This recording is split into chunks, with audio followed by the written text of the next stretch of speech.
This channel does not promote any violent, harmful, or illegal activities. All content provided by this channel is meant for an educational purpose only.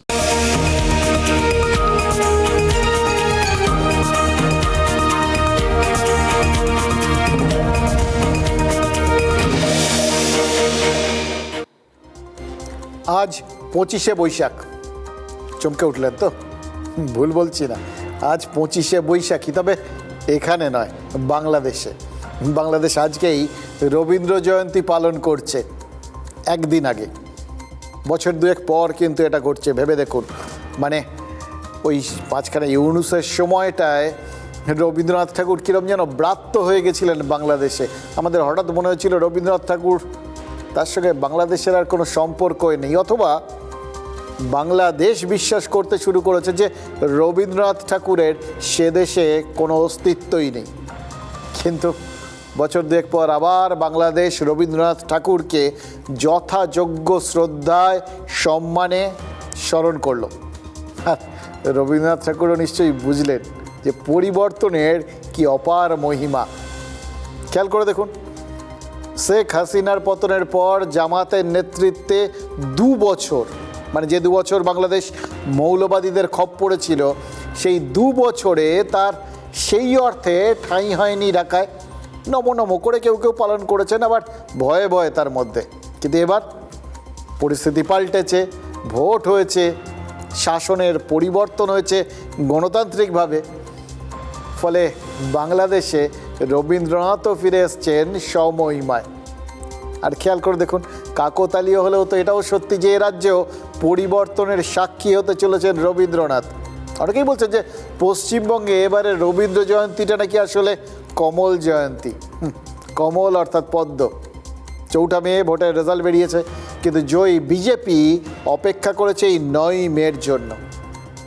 মানে যাদের গায়ে বাংলা বিরোধীর তকমা, বাঙালি বিরোধীর তকমা, বহিরাগত দলের তকমাটা তৃণমূল সেঁটে দিতে চেয়েছিল, সেই দলই প্রথম মন্ত্রিসভার শপথের জন্য বেছে নিল এমন একটা দিনকে, যেটা বাঙালির মননে, হৃদয়ে একদম জন্ম থেকেই একদম ছাপা হয়ে থাকে, সাঁটা হয়ে থাকে। সর্বশ্রেষ্ঠ বাঙালির জন্মদিন সেদিন, সর্বকালের সর্বশ্রেষ্ঠ, এটা নিয়ে কোনো কথা নেই। এবার বাংলাদেশে যেমন একদিন আগে জন্মে গেলেন রবীন্দ্রনাথ, তেমন আমরাও কিন্তু 25শে বৈশাখের একদিন আগে জেনে গেলাম কার জয়ন্তী আমরা দেখতে শুরু করেছি। মানে কে হচ্ছেন রাজ্যের পরবর্তী মুখ্যমন্ত্রী। পশ্চিমবঙ্গের পরবর্তী মুখ্যমন্ত্রী হচ্ছেন তিনি, যিনি মমতা বন্দ্যোপাধ্যায়কে প্রাক্তন করেছেন, শুভেন্দু অধিকারী। হ্যাঁ, দেখুন, এটার মধ্যে হঠাৎ করে কোনো যে চমকে দেওয়ার মতো মেটেরিয়াল আছে সেটা কিন্তু নয়। বলা ভালো, বহুদিন আগেই 2021-এই শুভেন্দু অধিকারীকে এই আসনটাতে বসিয়ে দিয়ে গেছিলেন মমতা বন্দ্যোপাধ্যায়। ভাবছেন তো এটা কি করে হয়? মমতা বন্দ্যোপাধ্যায় তো মুখ্যমন্ত্রী ছিল, ঠিক, মুখ্যমন্ত্রী তিনিই ছিলেন, কিন্তু ওই যেদিন নন্দীগ্রামে শুভেন্দু অধিকারীর কাছে তিনি হেরেছিলেন, সেদিন থেকেই শুভেন্দু অধিকারী কিন্তু বঙ্গ বিজেপির শীর্ষস্থানীয় নেতা হয়ে গেছিলেন। তাকে নিয়ে আর কেউ কিছু বলার মতো জায়গায় ছিলেন না, যতই বাকিদের নাম থাকুক। নেতাকে যিনি হারান, বিপক্ষের রাজাকে বা রানীকে, মানে সেনাপতিকে, সেনানেত্রীকে যিনি হারান, তিনিই তো জয়ী। এটা নিয়ে কোনো আলাদা করে বিতর্কের জায়গা থাকে না। তো যেদিন থেকে শুভেন্দু অধিকারীর কাছে মমতা বন্দ্যোপাধ্যায় হারলেন, এবং তারপর ধারাবাহিকভাবে 5 বছর ওই নন্দীগ্রামের কথাটা ভুলতে পারলেন না, ঘুরিয়ে ঘুরিয়ে সেই নামটা তুললেন, আর তত বেশি গুরুত্ব বাড়িয়ে শুভেন্দু অধিকারীকে অটোমেটিক চয়েস করে দিলেন এই মমতা বন্দ্যোপাধ্যায়। আর এবার তো শুভেন্দু অধিকারী মমতা বন্দ্যোপাধ্যায়ের ঘরে ঢুকে তাকে হারিয়েছেন। অমিত শাহ বলেছেন, অমিত শাহ এসেছিলেন বেছে নিতে, এবং ওই দলের যাবতীয় যারা জয়ী বিধায়ক তাদের মধ্যে থেকে মতামত নিয়ে এটা বেছে নিতে চেয়েছিলেন যে কাকে পরিষদীয় দলের নেতা করবেন। পরিষদীয় দলের নেতাই মুখ্যমন্ত্রী হবেন, এটাই নিয়ম। এবং তারপর তিনি বলেওছেন, একটা নামই উঠেছে তারপর যথেষ্ট সময় তারা দিয়েছিলেন, কোনো দ্বিতীয় নাম ওঠেইনি।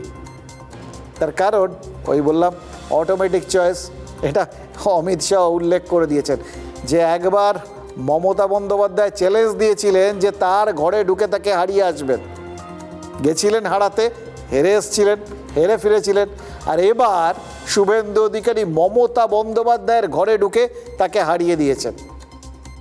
খেয়াল করে দেখুন, এই রকম গুরুত্বপূর্ণ দিনে যেদিন ভবিষ্যতের নেতাকে, দলনেতাকে বা মুখ্যমন্ত্রীকে বেছে নেওয়া হচ্ছে, সেখানেও বেছে নেওয়ার ক্ষেত্রে এই মমতা বন্দ্যোপাধ্যায়ের যে কতটা ভূমিকা সেটা কিন্তু অমিত শাহই পরিষ্কার করে দিয়েছেন।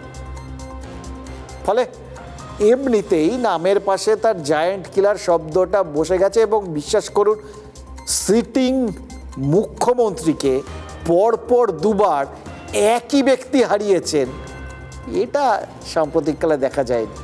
এটা কিন্তু তিনি অভ্যেসে পরিণত করে ফেলেছেন এবং এইখানেই তিনি কিন্তু সরকারের নেতৃত্ব দেওয়ার যোগ্য ব্যক্তি হয়ে নিজেকে প্রমাণ করে দিয়েছিলেন। তার কারণ কি জানেন?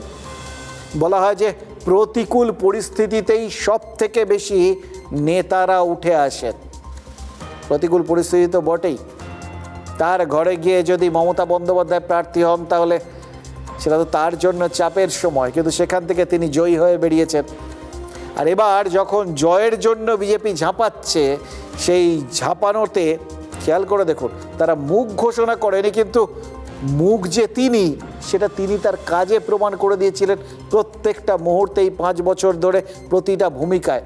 প্রথমবার মমতা বন্দ্যোপাধ্যায়কে হারিয়ে বিরোধী দলনেতা হয়েছিলেন, কিন্তু সেই দলনেতার ভূমিকাটা তিনি 5 বছর ধরে এমনভাবে পালন করেছেন।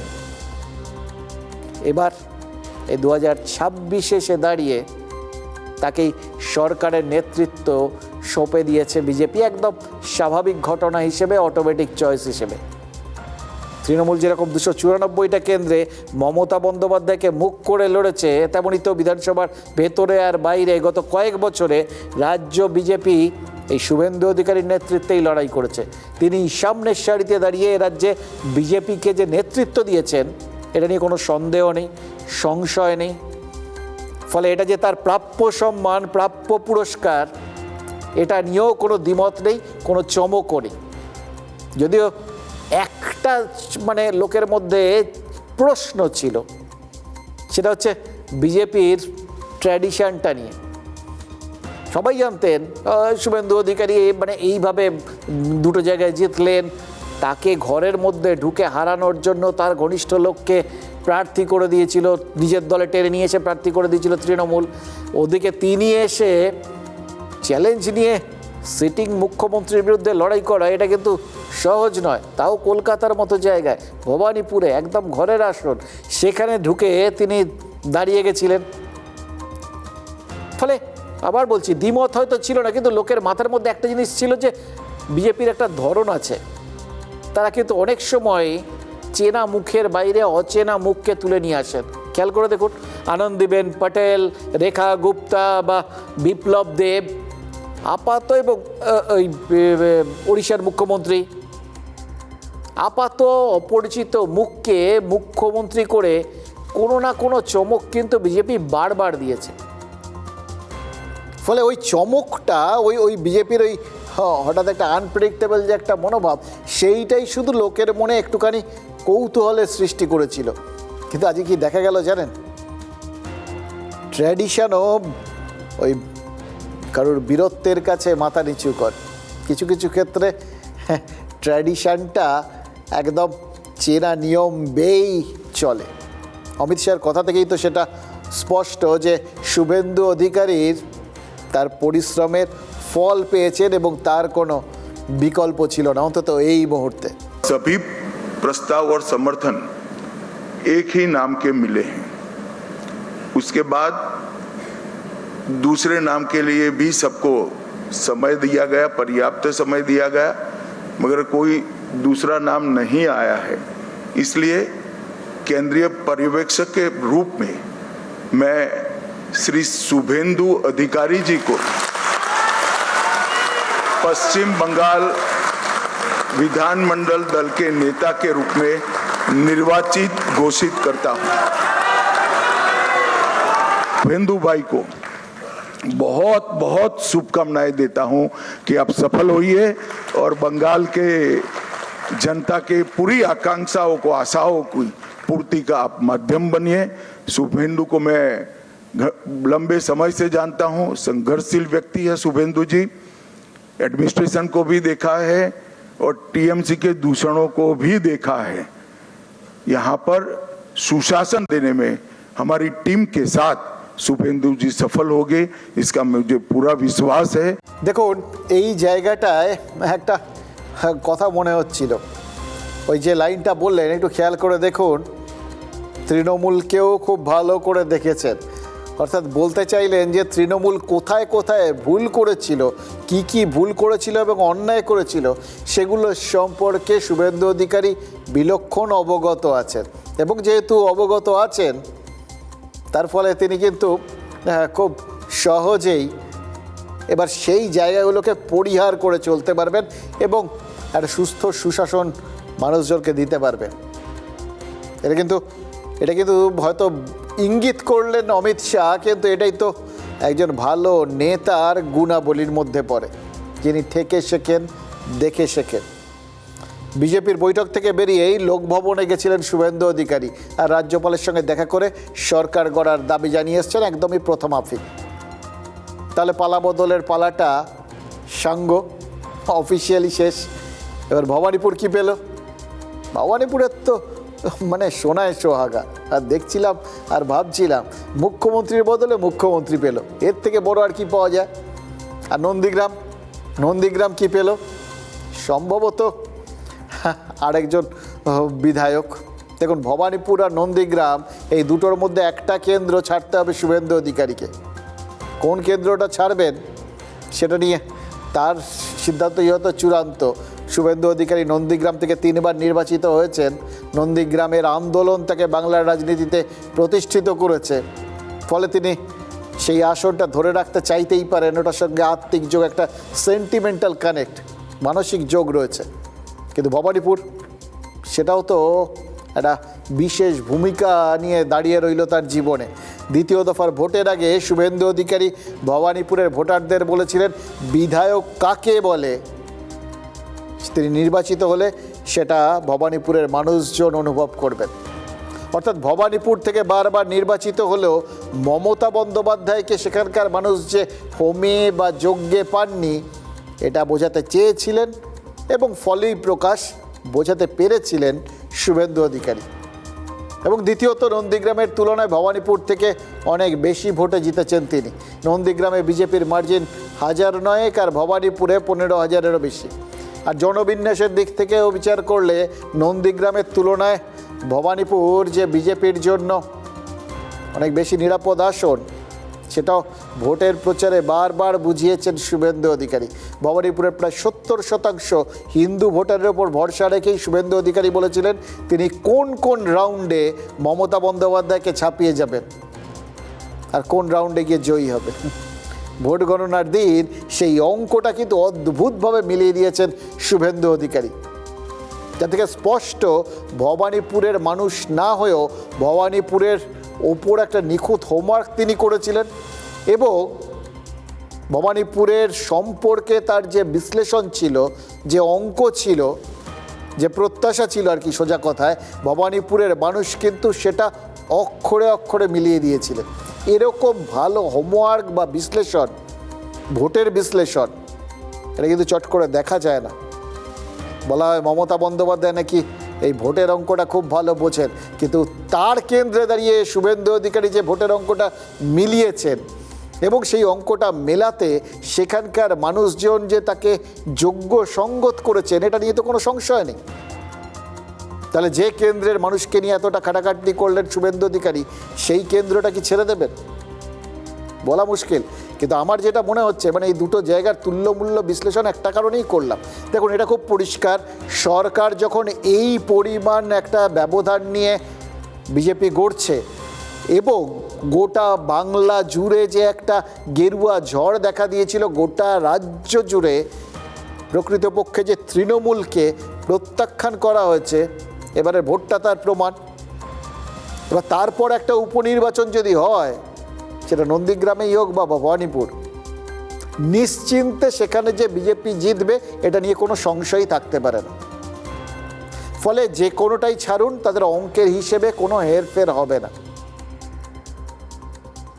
সেটা কোনটা ছাড়বেন সেটার জন্যই আর কি দুটোর একটু তুল্যমূল্য বিশ্লেষণ করলাম। মানে এটা বোঝাতে শুভেন্দু অধিকারীর জন্য এই সিদ্ধান্ত নেওয়াটা কিন্তু খুব কঠিন, কিন্তু এবার তো কঠিন কঠিন সিদ্ধান্ত নিয়েই তাকে চলতে হবে। তার কারণ এবার রাজ্যটা চালানোর পালা। একটা দল যখন 15 বছর ধরে শাসন করে এবং সেই শাসন সম্পর্কে যখন মানুষজন এইভাবে তিতিবিরক্ত হয়ে ভোট দেন, তখন বুঝতে হবে এই 15 বছরে বেশ কিছু জায়গায় ক্ষতি হয়ে গেছে, অনেক কিছু গণ্ডগোল হয়েছে, না হলে আর মানুষজন এইভাবে প্রত্যাখ্যান করবে কেন? তাহলে সেই গণ্ডগোলগুলোকে সামলাতে হবে এবং মানুষজনের যে প্রত্যাশা, দেশ রাজ্যটাকে একটা নতুন দিশায় নিয়ে যেতে হবে, নতুন উন্নতিতে নিয়ে যেতে হবে, বহু কিছু না হওয়াকে হওয়াতে হবে। তার জন্য তো প্রচুর কঠোর সিদ্ধান্ত নিতে হবে। ফলে এই কঠোর কাজগুলো শুরুটা হচ্ছে বোধহয় ওই জায়গার থেকেই, যেখানে তাকে বেছে নিতে হবে দুটো আসনের মধ্যে কোনটা রাখবেন। আর last but not the least, মানে ওই যে শেষ হয়েও শেষ না হওয়ার মতো যে কথাটা না বললেই নয়, 21-এর ভোটে নন্দীগ্রামে জেতার পর 5 বছর ধরে শুভেন্দু অধিকারী মনে করিয়ে দিয়েছেন যে মমতা বন্দ্যোপাধ্যায় কম্পার্টমেন্টাল মুখ্যমন্ত্রী। তার কাছে 1956 ভোটে হেরে মমতা বন্দ্যোপাধ্যায়কে যে ভবানীপুর থেকে উপনির্বাচনে জিতে আসতে হয়েছিল, সেটা যখনই সুযোগ পেয়েছেন স্মরণ করিয়ে দিয়েছেন এই বাংলার নতুন মুখ্যমন্ত্রী। আর এবার তো মমতা বন্দ্যোপাধ্যায়ের চোখের সামনে ঘুরতে ফিরতে তাকে ওই পরাজয়ের স্মৃতি ফিরিয়ে দেওয়ার সুযোগ রয়েছে শুভেন্দু অধিকারীর সামনে। অভিষেক বন্দ্যোপাধ্যায় বলেছিলেন 4 মের পর থেকে বিজেপি কর্মীদের ডিজে বানিয়ে শোনাবে তৃণমূল। আর শুভেন্দু অধিকারী জানেন ভোটে যা ফল হয়েছে, তারপর তিনি নিজেই তো একটা চলতা ফিরতা ডিজে।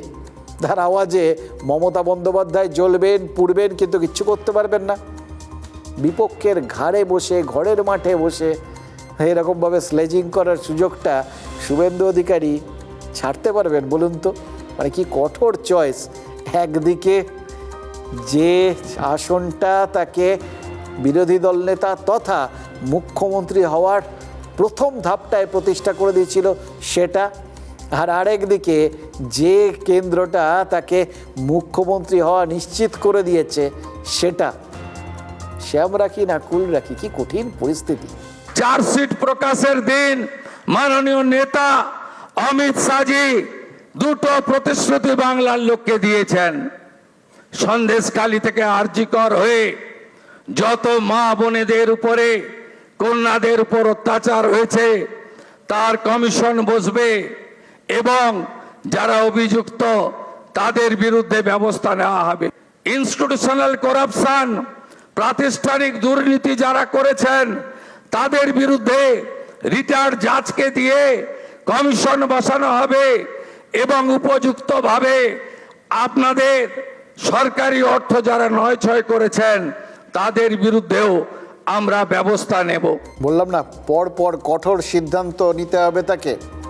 বোঝা গেল প্রাথমিক লক্ষ্যটা কি, ওই কোনটা ধরবেন কোনটা ছাড়বেন, এটাই হচ্ছে এই মুহূর্তে তার সব থেকে বড় সামনে কর্মসূচি। ওই কোথায় কোন কেন্দ্র রাখবেন না রাখবেন সেটা তো আছেই, ওটা ভেতরে, ওটা একটা অটোমেটিক প্রসেস হতেই হবে, দুটো তো ধরে রাখা যাবে না। কিন্তু তার বাইরেও কোনটা ধরবেন আর কোনটা ছাড়বেন এটা নিয়ে কিন্তু মানুষের অনেক বেশি আগ্রহ। মমতা বন্দ্যোপাধ্যায় মনে আছে, আজকে মমতা বন্দ্যোপাধ্যায়ের সঙ্গে বারবার তুলনাটা আসবেই, কারণ একজন মুখ্যমন্ত্রী তিনি প্রাক্তন হয়ে গেছেন আর তার জায়গায় আরেকজন মুখ্যমন্ত্রী হিসেবে অভিষিক্ত হচ্ছেন। মমতা বন্দ্যোপাধ্যায় ক্ষমতায় আসার পর থেকে খালি লোকজনকে শুনিয়ে গেছেন বাম আমলের এই ফাইল বার করছি আর ওই ফাইল বার করছি, সব আছে আমার কাছে, এই বার করব আর জবাব দেবো, কি করছি না তাই। এবার যদি সত্যি বাম আমলে প্রচুর অন্যায় হয়ে থাকতো, যদি সত্যি বাম আমলে প্রচুর দুর্নীতি হয়ে থাকে, যদি সত্যি বাম আমলে প্রচুর ভুল হয়ে থাকে, তাহলে সেই জন্যই তো বাম সরকারকে 34 বছর ধরে সহ্য করার পর মানুষজন সরিয়ে দিয়ে তৃণমূলকে এনেছিল। এই জন্যই তো এনেছিল যে যা যা অন্যায় হয়েছে, যা যা অবিচার হয়েছে, যা যা দুর্নীতি হচ্ছে তার বিচার করবেন তিনি, সেগুলো উপযুক্ত বিচার হবে, দোষীরা শাস্তি পাবে। তিনি করতে পারি কিন্তু কেন করব করে 15 বছর কাটিয়ে দিয়েছেন, একটা ফাইলও বেরোয়নি। চাকরি চুরির সময় বলেছিলেন চিরকুটে কি কি চাকরি হচ্ছে সব আছে, খুঁজে পাওয়া যায়নি। আর যখন সেগুলো নিয়ে বিরোধীরা তাকে চেপে ধরেছে তখন তিনি বলেছেন, এই শুভেন্দু অধিকারী বারবার বলতেন, আর তার জবাবে তিনি বলতেন যেগুলো সব তারা নাকি এত সূক্ষ্মভাবে দুর্নীতি করেছে, সমস্ত কিছু প্রমাণ লোপাট করে দিয়ে গেছে। এগুলো কি তার বিরুদ্ধে যায়নি? আর এগুলো কি শুভেন্দু অধিকারী জান না? আজকে তিনি যে মুহূর্তে পরিষদীয় দলনেতা নির্বাচিত হলেন, যে মুহূর্তে মুখ্যমন্ত্রী হিসেবে তিনি শপথ নিতে যাচ্ছেন, এটা পরিষ্কার হয়ে গেল। প্রথম ভাষণে তিনি কি উল্লেখ করলেন? একদম সুনির্দিষ্টভাবে সন্দেশখালির থেকে আরজিকর সবকটা ঘটনার কথা উল্লেখ করলেন এবং বললেন এগুলোর তদন্ত হবে, কমিশন করে তদন্ত হবে। তৃণমূলের আমলে হওয়া নারী নির্যাতনের অভিযোগগুলোর ফাইল নিয়ে ফের যে নাড়াচাড়া হতে চলেছে সেটা স্পষ্ট করে দিলেন। আর পাশাপাশি বুঝিয়ে দিলেন যে দুর্নীতির অভিযোগগুলো ঠান্ডা হয়ে গেছে বলে কারুর আশঙ্কা হচ্ছিল, সেই নিয়োগ দুর্নীতির থেকে শুরু করে রেশন দুর্নীতি বা পুরো নিয়োগ দুর্নীতির মতো অভিযোগগুলো ফের তৃণমূল কংগ্রেসের অস্বস্তির কারণ হতে চলেছে। এবার এই জায়গাতেই সব থেকে বড় প্রশ্ন, এই ফাইলগুলো নিয়ে নড়াচড়া যেদিন শুরু হয়েছিল আমরা একের পর এক তৃণমূলের নেতা কর্মীকে জেলে যেতে দেখেছি। তারপর মাঝখানটা একটু মনে হচ্ছিল গোটা ব্যাপারটা একটু চাপা পড়ে গেছে, কিন্তু শুভেন্দু অধিকারী যে ভঙ্গিতে, যে সুনির্দিষ্ট ভঙ্গিতে এগুলোর কথা আবার বললেন এবং তাকে সবাই যারা যারা চেনেন, যেভাবে চেনেন, তাতে এটা নিশ্চিত যে এগুলোকে সত্যিই তিনি নেড়ে চেড়েই ছাড়বেন। তাহলে বুঝতে পারছেন ক্ষমতা গেছে, কিন্তু তারপরেও তৃণমূলের দুর্দশার জায়গাটা আরও স্পষ্ট হতে চলেছে। আসলে অনেকের বক্তব্য ছিল যে, এবং আমরা দেখছিলামও সোশ্যাল মিডিয়াতে এই নিয়ে প্রচুর মিম টিম ঘুরে বেড়াচ্ছে, যে ক্ষমতার থেকে চলে যেতেই তৃণমূল তো একটা ক্লাবের মতো, ক্ষমতা যেই চলে গেছে এ দলটার আর কিছু থাকবে না। সত্যিই তো একটা দল 80টা আসন জিতেছে, দলনেত্রী তিনি সবাইকে ডেকেছেন, 11 জন এলেনই না, নতুন জিতেছেন তারপরেও এলেন না, এরকম খারাপ বাজারে জিতেছেন তাও এলেন না। বিকেলবেলা রেজাল্ট তখনও স্পষ্ট হয়নি, একের পর এক নেতা কর্মী তাদেরই, দুদিন আগে যাকে সেনাপতি বলছিলেন সে অভিষেক বন্দ্যোপাধ্যায় বা আইপ্যাক, যারা এবার নির্বাচনটা পুরো পরিচালনা করেছে, যাদের মমতা বন্দ্যোপাধ্যায় বুক দিয়ে আগলেছিলেন, তাদের বিরুদ্ধে তোপ দাগতে শুরু করে দিলেন খোলাখুলি। সুতরাং দলটার ভেতরে যে ওই আটকে রাখার শক্তিটা না, যেটা টেনে রাখে দলটাকে, সেটা যে ছিন্ন ভিন্ন হয়ে গেছে সেটা স্পষ্ট হয়ে গেছিল। তারপরেও যে শুভেন্দু অধিকারী ছেড়ে দেবেন না সেটা প্রথম দিনের বক্তব্য থেকেই স্পষ্ট। অর্থাৎ এই রাজনৈতিক উত্তাপ, গরম, তার মধ্যে আরও বেশ কিছু অস্বস্তির কারণ এবার তৃণমূলের জন্য অপেক্ষা করছে, এটা তিনি বুঝিয়ে দিচ্ছেন। হয়তো শুভেন্দু সেই প্রজাতির ওই রাজনীতিকদের মধ্যে অন্যতম যারা মনে করেন শত্রুর শেষ ডাক্তারি। এছাড়া আচ্ছা, এটা তো গেল একটা দিক, বোঝাই গেল, সে ইঙ্গিত স্পষ্টভাবে দিয়েছেন, কোনো রাগঢাক গুড়গুড় নেই। কিন্তু এছাড়া যে জিনিসটা আমরা দেখতে পাচ্ছি সেটার পরিপ্রেক্ষিতে আমাদের কি আশা? প্রায় 5.5 দশক পর ডাবল ইঞ্জিন সরকার পেয়েছে বাংলা, তো তার ফলটা কি হবে? দেখুন, এইখানেই কিন্তু অমিত শাহ এবং শুভেন্দু অধিকারী দুজনেই স্পষ্ট করে দিয়েছেন যা যা বাংলা এতদিন পায়নি সেগুলো পাবে এবং সেই লক্ষ্যেই কাজ করবে। অর্থাৎ, এবং তার একটা শুরুতে ওই থিয়েটারের জন্য এখানে যে একটা বিশেষ প্রশিক্ষণ কেন্দ্র হবে, যেটা আন্তর্জাতিক মানের হবে, সেটা কিন্তু ওই অভিষেকের উপহার হিসেবে অমিত শাহ ঘোষণাও করে দিয়েছেন। প্রথমটা শুরু হয়ে গেল, হয়তো বাংলা বলেই, ওই সংস্কৃতিকে একটু গুরুত্ব দেওয়া হয় বলেই এই ধরনের একটা একটা অন্য ধরনের সাংস্কৃতিক উপহার এলো কেন্দ্রের কাছ থেকে। আমরা অপেক্ষা করে বসে থাকবো যে এর পরে যা যা হয়নি, যা যা পাওয়া যায়নি, যেগুলো পেলে বাংলা শিল্প সংস্কৃতি সব দিক থেকেই এগোবে, সেগুলো নিশ্চয়ই হবে। এই প্রত্যাশা অন্তত নতুন সরকার তৈরি হলে তার কাছে তো প্রত্যাশা রাখতে হবে। মানুষ তো নতুন সরকার আনেই কিছু প্রত্যাশা নিয়ে, আমাদেরও আছে, সেগুলোই এখন আমরা তুলে ধরছি।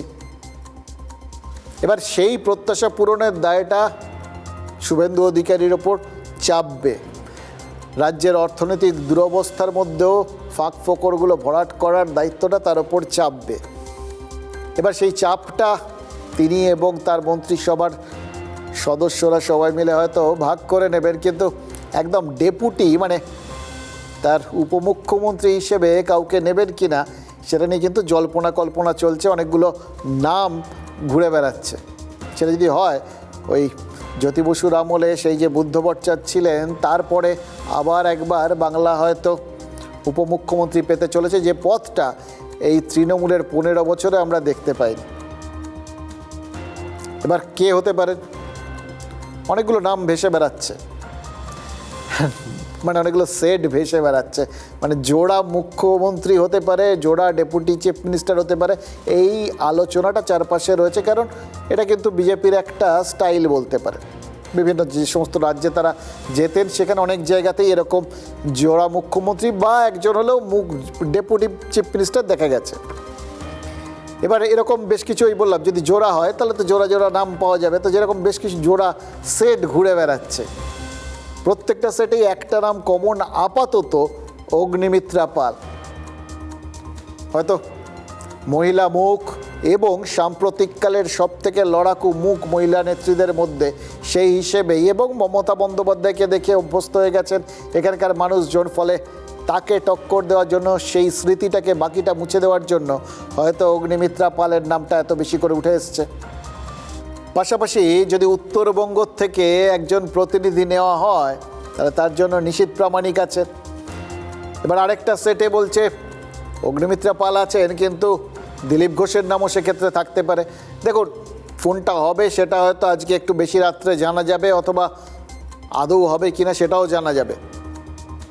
তবে এই প্রত্যেকটা বিষয়ের মধ্যে দিয়ে যা যা আলোচনা করা হচ্ছে, তার মধ্যে দিয়ে প্রত্যেকটা ক্ষেত্রে কিন্তু দেখা যাচ্ছে যেটা আলোচনাতে আসছে, সেগুলো কিন্তু সবটাই যা যা গণ্ডগোল ছিল তৃণমূলের আমলে, সেগুলোকে সামলে দেওয়ার বার্তা।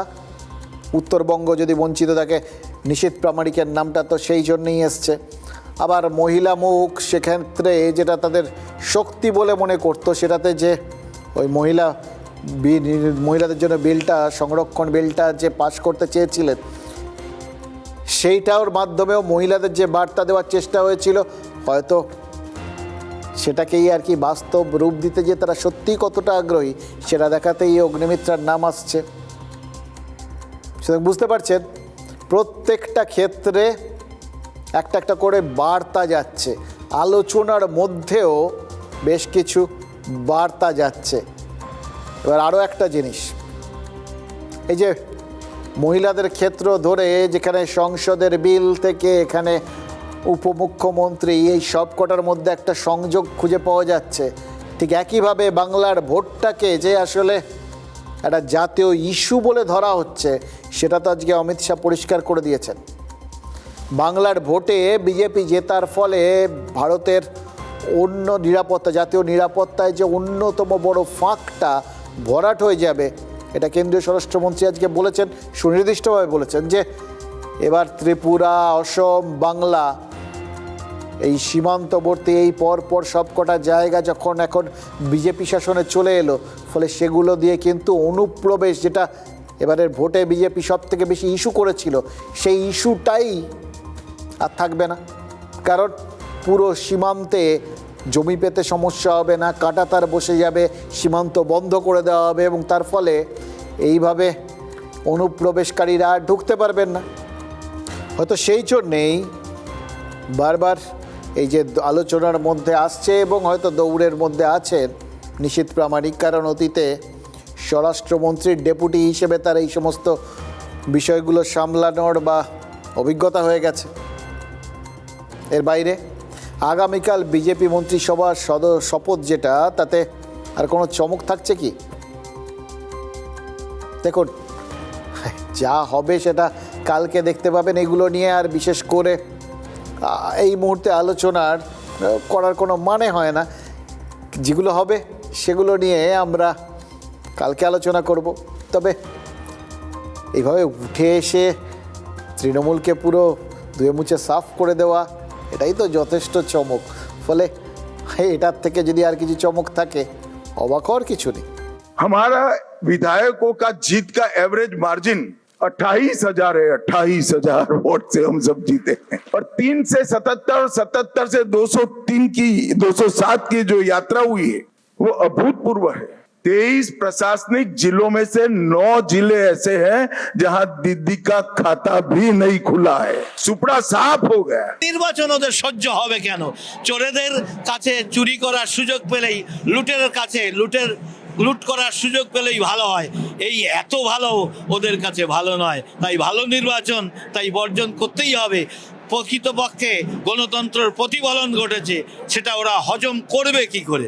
দেখুন, কালকে এই যা যা চমক বা যা যা চোখের সামনে আসবে, স্বাভাবিক একটা এত বড় একটা জয়, 20টা রাজ্য, যে রাজ্যগুলোতে বিজেপি ক্ষমতায় রয়েছে সেখান থেকে মুখ্যমন্ত্রীরা সবাই আসবেন, এটা শোনা যাচ্ছে। প্রধানমন্ত্রী থাকবেন, স্বরাষ্ট্রমন্ত্রী থাকবেন, মানে এলাই কাণ্ড কালকে। এবার এই শপথ গ্রহণ অনুষ্ঠানগুলোর আরেকটা আকর্ষণ থাকে, সৌজন্য কতটা দেখানো হলো সেইটা। এবার সৌজন্য দ্বিমুখী। এক নিমন্ত্রণের ক্ষেত্রে এই সৌজন্যটা মোটামুটি সবাই করে আর কি। সব পক্ষকেই, পরাজিত সমস্ত পক্ষকেই, সবাইকেই নিমন্ত্রণ করা হয় আর কি। কিন্তু সেই আমন্ত্রণটা কতজন গ্রহণ করে সেইটা খুব ইন্টারেস্টিং হয়ে দাঁড়ায়। সেখানেই পাল্টা সৌজন্য, তার প্রসঙ্গটা বড় হয়ে দাঁড়ায়। আমরা অতীতে যখন মমতা বন্দ্যোপাধ্যায় ক্ষমতা এসেছিলেন, তখন বামেদের কিন্তু এই শপথ গ্রহণ অনুষ্ঠানটা বয়কট করতে দেখিনি। কিন্তু তৃণমূল, অভিষেক বন্দ্যোপাধ্যায় স্পষ্ট জানিয়ে দিয়েছেন যে এই অনুষ্ঠানটাকে তারা বয়কট করছেন না, যাচ্ছেনই না, বয়কটই আর কি হলো। কিন্তু কেন সেটা? কেন এমনিতে কোনো উত্তর নেই, কিন্তু যেটা তারা বলছেন সেটার কথা আর উল্লেখ করেও কোনো লাভ নেই, কারণ এটা আপনাদের হাস্যকর বলে মনে হবে। কারণ তারা বলছেন যে তারা নাকি হারেননি। সুতরাং যেটা হারেননি, তাহলে এই জয়টা অসাংবিধানিক, এটা জয়ই না। আর যদি জয়ই না হয়, তাহলে সেটাকে তার শপথ গ্রহণের কোথায় জায়গা থাকে? ফলে সেটাতে তারা যাবেন না, ওটা অবৈধ। এবারে গোটা বিষয়টা আপনাদের যদি হাস্যকর লাগে, তাহলে কিছু করার নেই। তার কারণ হচ্ছে যে এগুলো জেনেও এর বাইরে তৃণমূলের বেরোনোর তো কোনো উপায় নেই। এই স্ট্র্যাটেজিতেই তো 15টা বছর চলে গেছে। গোড়ায় গিয়ে সব কিছুকে অস্বীকার করা, এটাই তো তৃণমূলের সব থেকে বড় বৈশিষ্ট্য ছিল। খেয়াল করে দেখুন, আরজিকর থেকে শুরু করে এই নিয়োগ দুর্নীতি, সব কিছুতে হয়নি প্রায় কিছু। কিছু যদি না হয়, তাহলে আর দোষের কি আছে, আর তাতে অভিযোগের কি আছে? গোড়ায় গিয়ে অস্বীকার, সেটাই করছেন এখন, সেই অভ্যেসেই করছেন। একটা কথা বলুন না, মুখ্যমন্ত্রীর পদ আঁকড়ে যে মমতা বন্দ্যোপাধ্যায় বসে রইলেন, ওই নর্মাল শিষ্টাচার বা যেটা প্রথা, গিয়ে নিজের পদত্যাগপত্র জমা দিয়ে দেওয়া, হেরে যাওয়ার পর রাজ্যপালের কাছে, সেটা যে করলেন না। রাজ্যপাল যে তার ক্ষমতা বলে সেই মন্ত্রিসভাকে নির্দিষ্ট সময়ের পর খারিজ করে দিলেন, সেটা কি খুব সম্মানজনক হলো? এই বার্তা রাজনৈতিক নেতারা যা করেন সবই জনগণকে বার্তা দেওয়ার জন্য, কিন্তু এই বার্তার কোনো প্রাসঙ্গিকতা মানুষজনের কাছে কি আছে? প্রভাব কি আছে? ঠিক একইভাবে ওই কালকে শপথ গ্রহণ অনুষ্ঠানে তৃণমূলের না থাকারও কোনো কারণ নেই, শুধুমাত্র সংকীর্ণ রাজনীতি ছাড়া, আর নিজেরাই নিজেদের ইস্যু বানিয়ে নিজেরাই নিজেদের পিঠ চাপড়ানো ছাড়া। দেখুন, শপথ অনুষ্ঠান বয়কট করাটা যদি কোনো ইঙ্গিত হয়, তাহলে তো পরিষ্কার যে বিধানসভায় সরকার পক্ষের সঙ্গে অসৌজন্যের রাজনীতিটাই তৃণমূলের কৌশল হতে চলেছে। আর সেই অসৌজন্যের অনুপ্রেরণার যে কোনো অভাব হবে না, সেটা তো মমতা বন্দ্যোপাধ্যায়ের সোশ্যাল মিডিয়া প্রোফাইলগুলো দেখলেই তৃণমূল বিধায়করা একদম বুঝে যেতে পারবেন। সৌজন্য দেখানোর সুযোগ থাকলেও মমতা বন্দ্যোপাধ্যায় বললাম যেমন সৌজন্যের খাতিরে সৌজন্য দেখিয়ে মুখ্যমন্ত্রীর পদ থেকে ইস্তফা দেননি, রাজ্যপাল থেকে বরখাস্ত করতে বাধ্য হয়েছিলেন, তেমনি সরকার গঠনের একদিন আগেও মানে ওই খারিজ হয়ে যাওয়ার পরেও তিনি যে নিজেকে প্রাক্তন মনে করছেন না, এখনও সগর্বে ঘোষণা করছেন যে তিনি মুখ্যমন্ত্রী, এটা তো পরিষ্কার। পদ গেছে, কিন্তু সোশ্যাল মিডিয়ায় মমতা বন্দ্যোপাধ্যায়ের ওই ভেরিফাইড প্রোফাইলে এখনও জলজল করছে বাংলার মুখ্যমন্ত্রীর পরিচয়। সেই প্রোফাইল থেকেই আজ মাধ্যমিক উত্তীর্ণদের শুভেচ্ছা জানিয়েছেন মমতা বন্দ্যোপাধ্যায়। সরকারের মেয়াদ শেষ, নিয়ম মেনে বিধানসভা ভেঙে দিয়েছেন রাজ্যপাল, মন্ত্রিসভাটাই নেই তো মুখ্যমন্ত্রী পদ। তবুও সোশ্যাল মিডিয়ায় মমতা বন্দ্যোপাধ্যায় পরিচয় বদলাননি কেন? দুটো কারণ হতে পারে। এক, তিনি এই ভোটের ফলাফল যে মানছেন না সেটা প্রতিটা পদক্ষেপে বুঝিয়ে দিতে চাইছেন। এটা হতে পারে। এর বাইরেও একটা জিনিস হতে পারে, এটা হয়তো ওই ভেঙে পড়া তৃণমূল সংগঠনকে চাঙ্গা করাটাও তার একটা উদ্দেশ্য, যে তিনি ভাঙছেন তো মচকাচ্ছেন না। কিন্তু একটা কথা ভাবুন, কিছু কিছু জিনিস তো থাকে যে জিনিসগুলো সত্যি করা যায় না। এই যে এখনও প্রোফাইলে মুখ্যমন্ত্রী কথাটা রয়েছে, হতেই পারে তার প্রোফাইল তিনি নিজে হ্যান্ডেল করেন না, তার জন্য দল রয়েছে। কিন্তু তারা কি ভুলে গেছে যে এরকম একটা ঘটনা ঘটছে? যদি এরকম কিছু হয়ে থাকে, মানে তারা যদি ভুলে গিয়ে থাকে, তাহলে এতেই তো প্রমাণ যে দলটা একটা হারের পর কি পরিমাণ বিধ্বস্ত হয়েছে, কীভাবে এলোমেলো হয়ে গেছে। দলের যদি সব জায়গায় এরকম এলোমেলো হয়ে যায়, দলটাকে সংগঠিত আর করবেন কি করে? যতই তিনি বলুন যে তিনি এখনও ক্ষমতায় আছেন, তৃণমূলের সংগঠনে ভাঙন কি ঠেকাতে পারবেন তৃণমূল নেত্রী? ভাবুন তো, এবারে ভোটে যেরকম চোরাস্রোত ছিল, মানুষ যে চুপচাপ সরকার বদলের জন্য ভোট দিয়েছে, সেটা যেমন ভোটের ফল প্রকাশের আগে শাসক দল কিছুতেই বুঝতে চায়নি, ঠিক সেই একইভাবে তিনবারের শাসকের দলের ভেতরেই যে একটা চোরাস্রোত রয়েছে, সেটাও তো তারা হয় বুঝতে পারেনি অথবা বোঝার চেষ্টা করেনি। আর ফল কি? তৃণমূলের হারের পর একের পর এক নেতা মুখ খুলছেন। হারার জন্য সবাই অপেক্ষা করেননি, ইঙ্গিত পেয়েই অনেকে মুখ খুলে দিয়েছেন, এবং অধিকাংশই বলছেন অভিষেক বন্দ্যোপাধ্যায়ের দোষেই মুখ থুবড়ে পড়েছে তৃণমূল। মানুষ মুখ ফিরিয়েছে। ওই যতই কালীঘাটের বৈঠকে নবনির্বাচিত বিধায়কদের উঠে দাঁড়িয়ে অভিষেককে সম্মান জানাতে বলুন মমতা ব্যানার্জি, সম্মানজনক পরিস্থিতি যে তৈরি করতে পারেননি সেটা তো আজকেও দলের বিভিন্ন নেতার অভিষেক বিরোধী মন্তব্য থেকে পরিষ্কার। এবার এই সমস্ত বিদ্রোহী নেতাদের সামলাতে শৃঙ্খলার পাঠ পড়াতে চাইছে তৃণমূল। এটা দলের বিষয়, কিছু করার নেই, চাইতেই পারেন।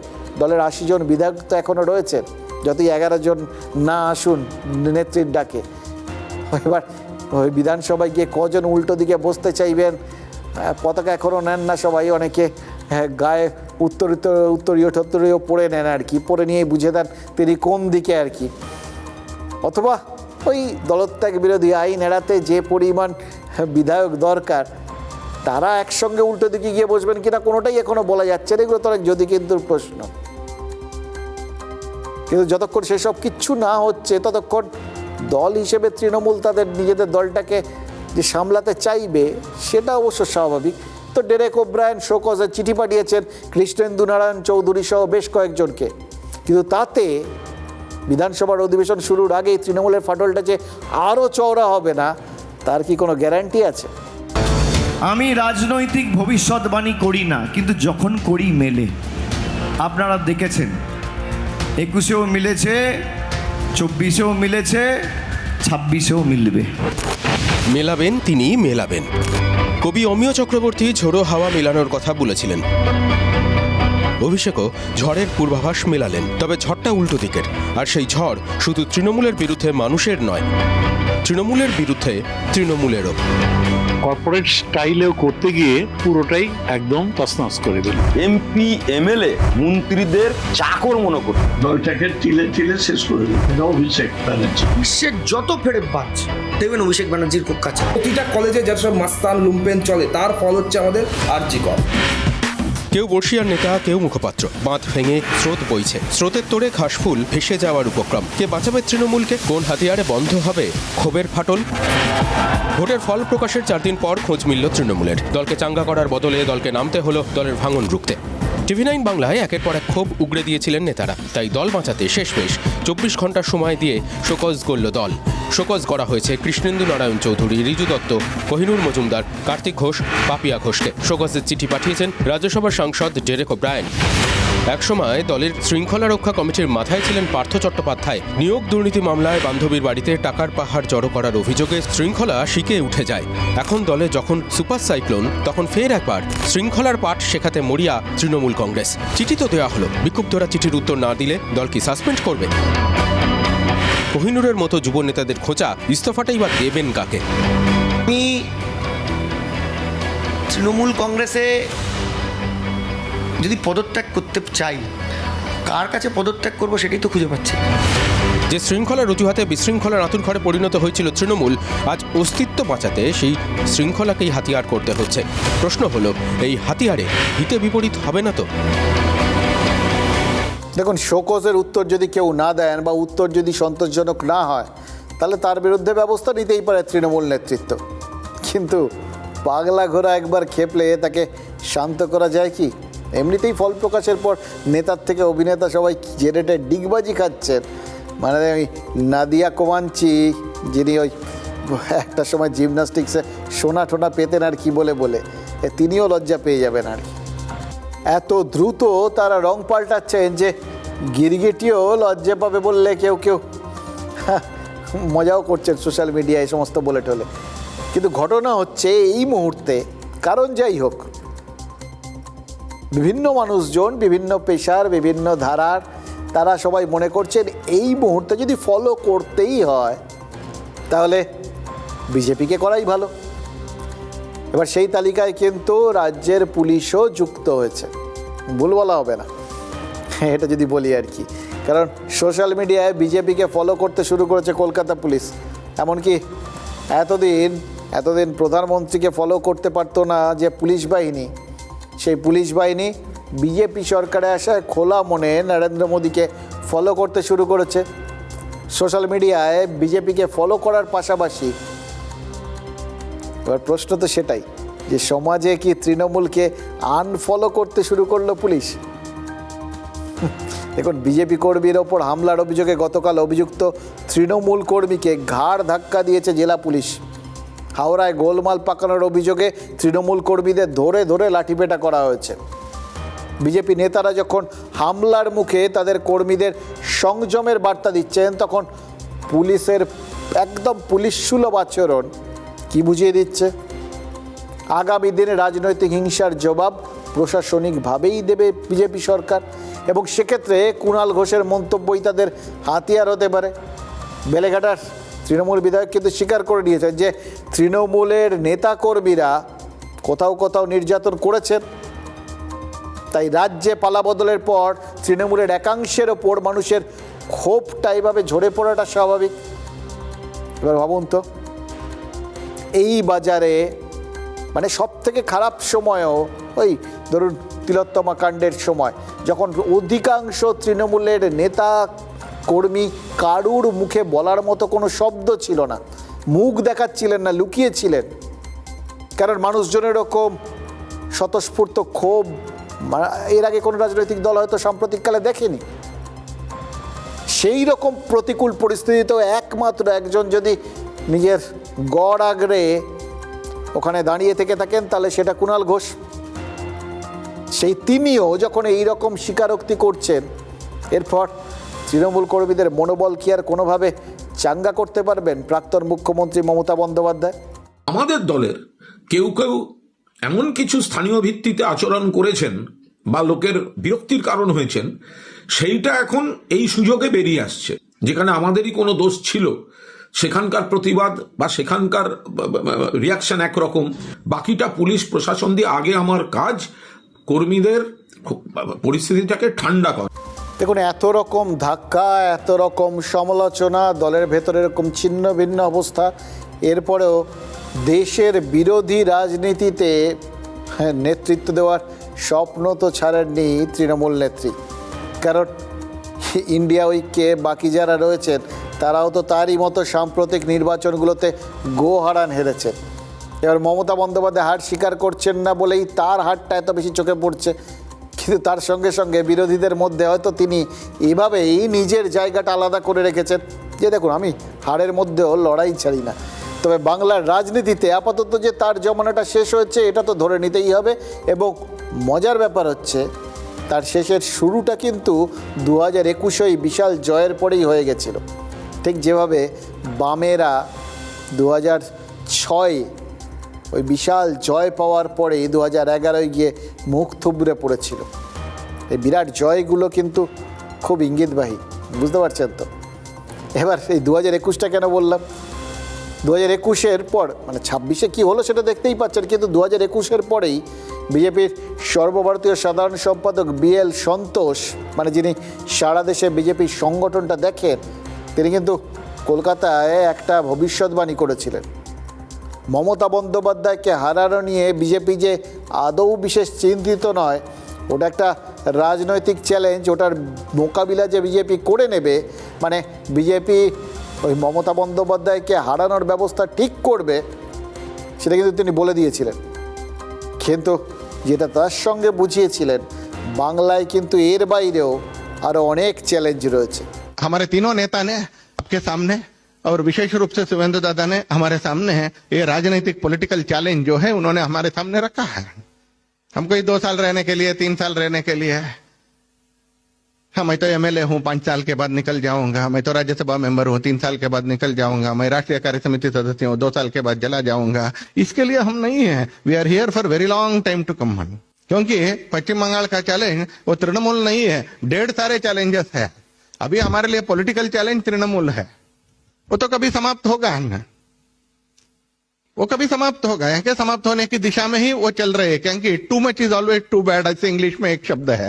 এবার এই অন্য চ্যালেঞ্জগুলো তার মানে কি, সেগুলোর দিকেও তো আজকের দিনে যখন কালকে বিজেপি মন্ত্রিসভা শপথ নিতে যাচ্ছে তখন নজর রাখতে হবে। দেখুন, 8 লক্ষ কোটি টাকার দেনা ছেড়ে যাচ্ছেন মমতা বন্দ্যোপাধ্যায়, তারপর মহিলার বেকার ভাতার দায়, কর্মসংস্থানের প্রতিশ্রুতি রক্ষার দায়, মোদির গ্যারান্টি পূরণে রাতের ঘুম উড়ে যাওয়ার কথা অর্থমন্ত্রী।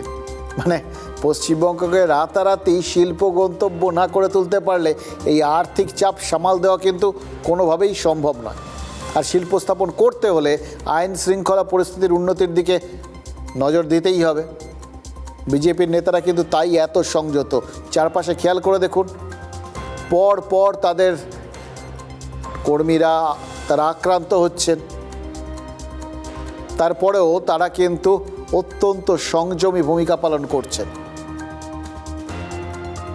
শুভেন্দু অধিকারী, তার আপ্তসহায়ক চন্দ্রনাথ রথ, তিনি ওইভাবে খুন হলেন। এরকম একটা বিপুল জয় পাওয়ার পর এরকম ঘটনা ঘটলে তাহলে তো দলের ক্ষোভে ফেটে পড়ার কথা, তার প্রতিক্রিয়া মারাত্মক হওয়ার কথা। কিন্তু দেখুন কি অদ্ভুতভাবে সবাই শান্ত সংযত, কারণ বৃহত্তর লক্ষ্যটা তাদের মাথায় রয়েছে। আর চাপ কি শুধু একটা, চাপ কি একটা দুটো? এই যে সরকারি কর্মী, তাদের ডিএ এতদিন ধরে বকেয়া, সেই প্রত্যাশা পূরণের চাপ নেই, কারণ বিজেপিকে ঢালাও সংস্কারের পথে যদি হাঁটতে হবেই, নইলে এখানকার আর্থিক অবস্থা সামলানো কোনোভাবে সম্ভব না। এবং সেটা করতে গেলে সরকারি কর্মীদের সহযোগিতাটা পুরো দস্তুর প্রয়োজন। আর সরকারি কর্মীদের থেকে যদি সহযোগিতা পেতে হয়, মানে নিতে হয়, তাহলে তাদের দুটো জিনিস দিতে হবে। 1, বকেয়া মহার্ঘ ভাতা, আর 2, 7ম বেতন কমিশন অনুযায়ী বেতন। এর আর্থিক ধাক্কাটাও তো লক্ষ কোটি টাকার উপরে। যেভাবে বিজেপি জেতার পর নবান্নে গেরুয়া আবির খেলা হয়েছে, জয় শ্রীরাম স্লোগান দেওয়া হয়েছে, যেভাবে নবান্নে বৈঠক করতে গিয়ে বিজেপি নেতারা সম্বর্ধনা পেয়েছেন, তাতে তো পরিষ্কার ওটা মমতা বন্দ্যোপাধ্যায়ের আরও একটা বড় হার হয়ে চিহ্নিত হয়ে রয়েছে। ভবানীপুরে তার পাড়া প্রতিবেশীরা তাকে ভোট দেননি, আর নবান্নে যেখানটায় তিনি একটা অন্য মানে তৈরি করে দিয়েছিলেন, যেটাকে তিনি প্রতিষ্ঠা করেছিলেন, যেখানে তিনি 2013 থেকে 2026 13 বছর মুখ্যমন্ত্রিত্ব করেছেন, বিভিন্ন দফতরে শ্রম দিয়ে তার নৌকোয় যারা সেই সময় দাঁড় বাইলেন এই লম্বা সময়টার জোরে, এই আবির, এই উচ্ছ্বাস এটা মনে করিয়ে দিচ্ছে যে তারাই আসলে মনে মনে মমতা বন্দ্যোপাধ্যায়কে পছন্দ করতেন না। মমতা বন্দ্যোপাধ্যায়ের হাত থেকে মুক্তি পেয়ে তারা হাঁফ ছেড়ে বেঁচেছেন। বাংলার মুখ্যমন্ত্রী হতে দিল্লিতে রেল ভবনের অফিসটা যখন তিনি ছেড়ে এসছিলেন, সেখানকার প্রতিক্রিয়া কী ছিল মনে করে দেখুন তো। সেখানকার কর্মীদের মন খারাপ হয়েছিল, কান্নাকাটি করেছিলেন। আর যখন নবান্নে যাওয়ার আর কোনো প্রয়োজন তার রইল না, সেখানকার কর্মীরা সেলিব্রেট করলেন। আর শুধু নবান্ন নয়, রাজ্যের সব সরকারি অফিসেই মমতা বন্দ্যোপাধ্যায় অপছন্দের যে প্রার্থী ছিলেন সেটা প্রমাণ করছে ব্যালট মানে পোস্টাল ব্যালট আর কি, তার হিসেব। রাজ্যের সরকারি কর্মীদের 70% ভোট দিয়েছেন বিজেপিকে, অর্থাৎ মমতা বন্দ্যোপাধ্যায়ের বিরুদ্ধে।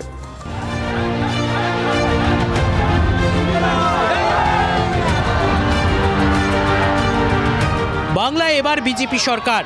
গেরুয়া আবিরের ঝড় থিতিয়ে পড়ার আগেই শুরু হয়ে গিয়েছে ভোটের চুলচেরা বিশ্লেষণ। এবার তাতে সামনে এলো শুধু ইভিএমেই নয়, পোস্টাল ব্যালটেও ধরাশায়ী তৃণমূল, যার মানে সরকারি কর্মচারী আর বয়স্করা ঢেলে ভোট দিয়েছেন বিজেপিকে। রাজ্যের অধিকাংশ আসনে পোস্টাল ব্যালটে বিজেপি ভোট পেয়েছে প্রায় 70%। রাসবিহারীতে বিজেপির স্বপন দাশগুপ্ত পেয়েছেন 725টি ভোট, দেবাশিস কুমার 592টি ভোট, পানিহাটিতে তিলোত্তমার মা পেয়েছেন 698টি ভোট, তৃণমূল পেয়েছে 362টি ভোট, দিনহাটায় তৃণমূলের উদয়ন গুহ পেয়েছেন 977টি ভোট, বিজেপির অজয় রায় পেয়েছেন 1460টি ভোট, নন্দীগ্রামে তৃণমূলের পবিত্রকর পেয়েছেন 899টি ভোট, শুভেন্দু অধিকারী পেয়েছেন 1332টি ভোট। অনেকেই বলছেন কলকাতা থেকে কোচবিহার পোস্টাল ব্যালটে বিজেপির এই জয় জয়কারের কারণ মহার্ঘ ভাতা নিয়ে সরকারি কর্মীদের ক্ষোভ। পাখিকে দানা দেওয়ার মতো ভোট ঘোষণা করার কয়েক ঘন্টা আগে মমতা বন্দ্যোপাধ্যায় ডিএ ঘোষণা করেছিলেন, কিন্তু তারপরেও খুব একটা বশ মানেনি সরকারি কর্মচারীরা। পোস্টাল ব্যালটে ঠিক সেই প্রতিচ্ছবি সমস্ত জায়গায়। যে সরকার মহার্ঘ ভাতা দিতে পারে না, তার ক্ষমতায় থাকার অধিকার নেই। কর্মচারীরা বুঝতে পেরেছেন যে এই যে পূর্বতন মুখ্যমন্ত্রী তিনি কিভাবে কর্মচারীদের বঞ্চনা করেছেন, এবং স্বাভাবিকভাবেই তারা একটি বিকল্প চেয়েছেন। মহার্ঘ ভাতা নিয়ে ক্ষোভ তো ছিলই, কর্মীদের ক্ষোভ আরও বাড়িয়ে দিয়েছিল আগের মতো সপ্তম পে কমিশন নিয়েও তৃণমূল সরকারের গড়িমসির আশঙ্কা। আর এখানেই গেম চেঞ্জার হয়ে যায় সপ্তম বেতন কমিশন চালু নিয়ে বিজেপির আশ্বাস। सरकार बनने के 45 दिनों के भीतर, याद रखो 45 दिनों के अंदर सरकारी कर्मचारियों को 7वें वेतन आयोग का लाभ भी मिलेगा। মহার্ঘ ভাতার সঙ্গে বেতন কমিশনের কার্যকারিতা ভালোভাবেই বুঝিয়ে দিয়েছে পোস্টাল ব্যালটের হিসেব। রাজনৈতিক বিশেষজ্ঞরা বলছেন শুধু এই সমস্ত সরকারি কর্মচারীরাই নয়, এই দুই ইস্যুতে তাদের পরিবারও ভোট দিয়েছে বিজেপির পক্ষে। দেখুন, সরকারি কর্মীদের ডিএ বকেয়া রেখে মেলা, খেলা, কার্নিভাল আর ভাতার আসর বসিয়েছিল রাজ্য। রাজনৈতিক হিসেব ছিল যে ওই তো কয়েক লক্ষ কর্মচারী, সরকারি কর্মচারী আর কি, এরা কতটার ভোট দেবে, তার থেকে খয়রাতিতে খরচ করলে লক্ষ লক্ষ ভোট পাওয়া যাবে। মেয়র আর প্রাক্তন ওই মন্ত্রী ফিরহাদ হাকিম একবার বলেছিলেন যে ডিএ দেওয়া হচ্ছে তেলা মাথায় তেল দেওয়া, কারণ সরকারি কর্মীরা অনেকটাই পান আর কি, তার থেকে গরিব মানুষকে ভাতা দেওয়াটা বেশি প্রয়োজন। আর অন্যদিকে বিজেপি সরকারি কর্মীদের বকেয়া মেটানোর প্রতিশ্রুতি দিয়েছিল, সেটা যে কতটা কাজে লেগেছে সে তো প্রতি পদে বোঝা গেছে। বাজিটা তো তারা ওখানেই মেরে দিয়েছিল। শুধু সরকারি কর্মী আর তাদের পরিবারের লোকেরাই যে ভোট দিলেন তা তো নয়, এই যে বিশাল এসআইআর প্রক্রিয়াটা হলো সেটা অনেক ঝামেলা সত্ত্বেও যারা উতরে দিয়েছেন তারা তো সরকারি কর্মচারী, ভোটটাও উতরে দিলেন সরকারি কর্মীরা। কারচুপির সব চেষ্টা বানচাল করতে নিরাপত্তারক্ষীদের পাশাপাশি ওই খুঁটিয়ে খুঁটিয়ে ভোটারদের ওই খুঁটিনাটি পরীক্ষা করেছেন সরকারি কর্মীরা। মানে তেলা মাথাটা যে কতটা চটচটে আশা করা যায় এবার মেয়র সাহেব বুঝতে পারছেন। কিন্তু তার ইঞ্জিনের তেলের কি হবে? তার তো ডবল ইঞ্জিন ছিল, একধারে মন্ত্রী আর একদিকে মেয়র। বন্দর বিধানসভা থেকে ভালো ব্যবধানে জিতেছেন তিনি, কিন্তু মন্ত্রিত্ব গেছে। নিজের এলাকা চেতলায় মমতা বন্দ্যোপাধ্যায়কে লিড দিতে পারেননি, তার মানে রাজনৈতিক গ্রহণযোগ্যতা ধাক্কা খেল। আগামী পুজোয় চেতলা অগ্রণীতে তিনি অগ্রণী থাকেন কিনা সেটা নিয়েও আলোচনা শুরু হয়েছে। কিন্তু তার চেয়েও বড় কথা, বিশ্বজুড়ে সমাদৃত ওই কলকাতা পুরসভার মেয়র পত্রে যেটা তিনি আলো করে বসে রয়েছেন সেটা টিকবে তো? তিনি কাউন্সিলর হিসেবে টিকবেন তো? কারণ কলকাতা পুরসভার শতাধিক ওয়ার্ডে এগিয়ে রয়েছে বিজেপি, আর চেতলায় পিছিয়ে স্বয়ং ববি হাকিম। আর যে কোনো দিন নির্বাচনটা কিন্তু এগিয়ে আসতে পারে। আমরা যদি মনে করি অনাস্থা এনে পুরসভা ভেঙে দেবো, এখনই ভেঙে দেওয়া যায়। বাংলায় বিজেপি যুগ, মুঠোয় রাজ্য। এবার কি রাজধানীও হাতে আসবে বিজেপির? কলকাতা পুরসভা ছোট লালবাড়ির রং হবে গেরুয়া। এবার বিধানসভা ভোটে কলকাতা পুরো এলাকায় বিজেপির সর্বকালের সেরা ফল, সেই জল্পনা তাতে আরও জল হাওয়া পেয়েছে। বিধানসভা ভোটের নিরিখে কলকাতা পুরসভার 144টা ওয়ার্ডের 102টিতেই লিড পেয়েছে বিজেপি। 70% ওয়ার্ডে এগিয়ে পদ্ম প্রতীকের প্রার্থীরা। বঙ্গ দখল করেছে বিজেপি। এবার নজর কলকাতার ছোট লালবাড়ি, অর্থাৎ কলকাতা পুরসভার নির্বাচন। কলকাতা পুরো এলাকায় রয়েছে 17টি বিধানসভা। বিধানসভা ভোটের প্রেক্ষিতে বিজেপি জিতেছে 10টিতে, তৃণমূল 7। শ্যামপুকুর, বেহালা পশ্চিম, মানিকতলা এবং যাদবপুর, এই 4 বিধানসভার সবকটি ওয়ার্ডেই শুধু বিজেপি। পদ্মঝড়ে কেঁপে গিয়েছেন তৃণমূলের তাবড় তাবড় সব নাম। ভবানীপুরের 8টি ওয়ার্ডের 7টিতেই এগিয়ে বিজেপি। খোদ মমতা বন্দ্যোপাধ্যায়ের ওয়ার্ড 73 নম্বরে লিড নিয়েছে বিজেপি। বিপুল ভোটে নিজের ওয়ার্ড 82 নম্বরে কাত মেয়র ফিরহাদ হাকিম। সূত্রের খবর, গেরুয়া শিবির সরকার গঠনের পরই কলকাতায় ওয়ার্ড ভিত্তিক কাজ শুরু হতে চলেছে। নেওয়া হয়েছে একাধিক কৌশল। প্রতিটি ওয়ার্ডে মুখ বাছাইয়ের কাজ করতে শুরু করবে এবং কাউন্সিলর মুখ একসঙ্গে একটি নয়, অন্তত 3টি করে মুখ তারা তুলে আনবে, যে 3টি থেকে একটি মুখ তারা বাছাই করবে, এমনই খবর বিজেপি সূত্রে। আমরা যদি মনে করি অনাস্থা এনে পুরসভা ভেঙে দেবো, এখনই ভেঙে দেওয়া যায়। 4 জন নিয়ে হারিয়ে দেওয়া যাবে ওদের। হ্যাঁ, যা অবস্থা আছে।